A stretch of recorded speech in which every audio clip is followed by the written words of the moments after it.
kita ini ya, untuk menata kehidupan bermasyarakat, bernegara di dunia ini yang penting. Qawwamuna bil qisti, menegakkan keadilan. Tetapi ini diabaikan. Semua perhatian kita umat Islam tercurah, terfokus masalah sholat. Aneh kan? Aneh kan? Lalu apakah ketika kalian ini sholat semua, lalu maju nggak negeri ini? Bisa bilang aja, jujur aja, sok ya Bab. Semua orang sholat semua, lalu akan otomatis menjadi negara besar gitu, superpower dengan sholat itu. Apakah dengan sholat semua kita ini makmur gitu? Ada hubungannya nggak? Pakai logika tuh. Keadilan ini yang akan menciptakan kemakmuran ini membuatkan persaudaraan kita menjadi kokoh. Tidak ada dendam di antara kita. Orang semakin yakin tinggal di negeri ini ada kepastian hukum. Ini yang penting.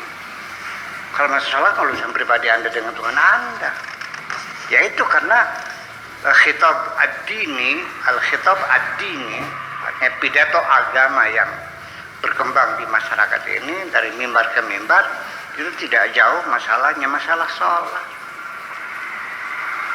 As-sholatu imaduddin. Sholat itu tiang agama, bukan keadilan sosial, bukan supremasi hukum, tiang agama itu. Faman aqama faqad aqamaddin wa man tarakaha faqad hadamaddin. Barang siapa yang mendirikan sholat berarti mendirikan agama. Barang siapa yang meninggalkan sholat berarti menghancurkan agama. Inna awwala ma yuhasabu bil mar'i yawma, ini hadis ini banyak banget ini. Inna awwala ma yuhasabu bil mar'i yawmal qiyamah as-salat. Nanti amalan kamu yang pertama kali dihisab adalah sholat kamu. Barang siapa yang tidak sholat, semua amalnya tidak diterima. Ini banyak banget ya, segudang hadis-hadis tentang sholat. Dan itu yang selalu diceramahkan itu, ya karena itu nasihat ibad, apalagi duratun nasihin, apalagi dan tanbil kopili ini kita bisa itu, iya ya seperti itu. Yang menjadi rujukannya itu kita pikir seperti itu. Ya sudah, apa salahnya? Itu. Jadi artinya bahwa jangan salahkan Tuhan, karena kamu tidak mikir apa otomatis karena setelah kamu lakukan sholat lalu negeri ini makmur. Ya itu persoalannya. Iya kan? Ya iya.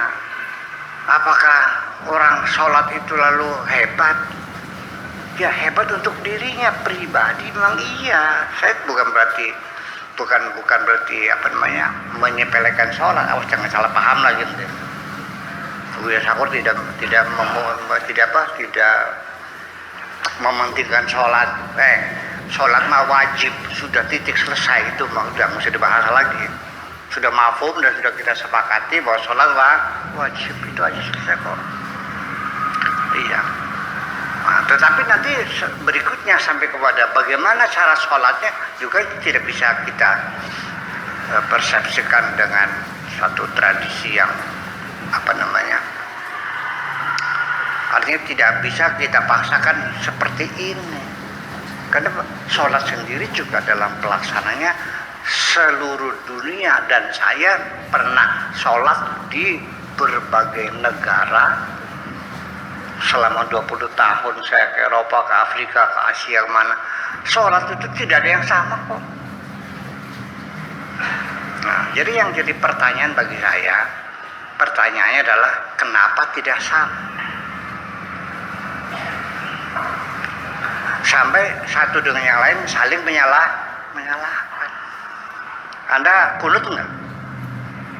Bidan enggak?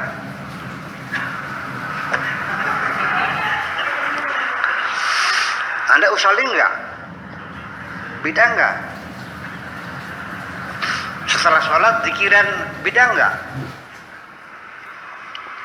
Kemudian baca salawatnya Allahumma sholli ala Muhammad, Allahumma sholli ala Sayyidina Muhammad. Ruwet ini persoalannya. Iya, waktu tasyahud digoyang-goyang nggak tangannya? Nggak selesai-selesai. Dan pertengkaran itu sampai sekarang. Gara-gara masalah kunut saja, masjidnya beda kok. Masjid kunut dan masjid tidak kunut. Betul nggak? Orang yang salatnya kunut tidak mungkin salat berjamaah di masjid yang tidak ada kunutnya.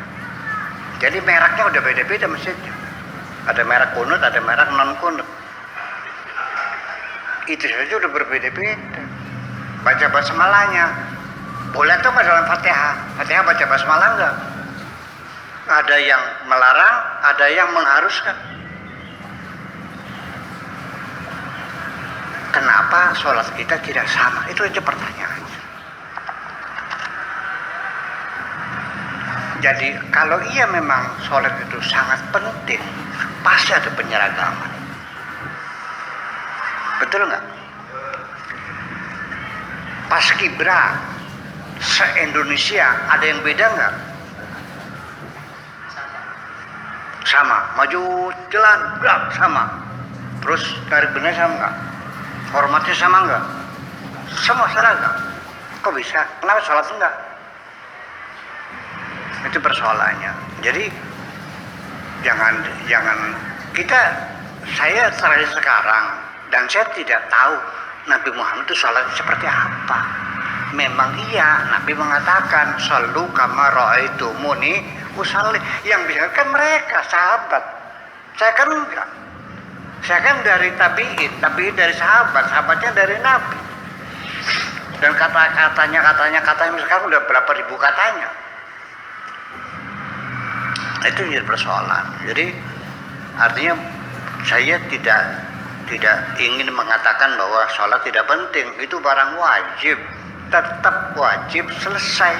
Artinya pembahasan sholat sudah selesai clear. Di kitab fikih sudah berjilid-jilid tentang sholat nih. Bahkan masalah sholat menjadi masalah yang paling dominan dalam fikih itu. Hampir separuh kajian fikih dah habis untuk sholat kok. Lalu apalagi dipertengkarkan. Saya menjadi aneh ketika ada orang bertengkar tentang sholat. Yang dari dulu juga nggak sama aja. Kenapa sekarang masih bertengkar aja? Jadi akhirnya dalam keagamaan kita malah justru yang penting adalah kembali bahwa kita terjebak sesungguhnya. Dalam beragama ini hanya terlalu membesar-besarkan ibadah-ibadah ritual dan seremonial. Ibadah sosialnya terabaikan. Itulah sebabnya kita menjadi mundur seperti ini. Terima kasih. Assalamualaikum warahmatullahi wabarakatuh. Waalaikumsalam warahmatullahi wabarakatuh.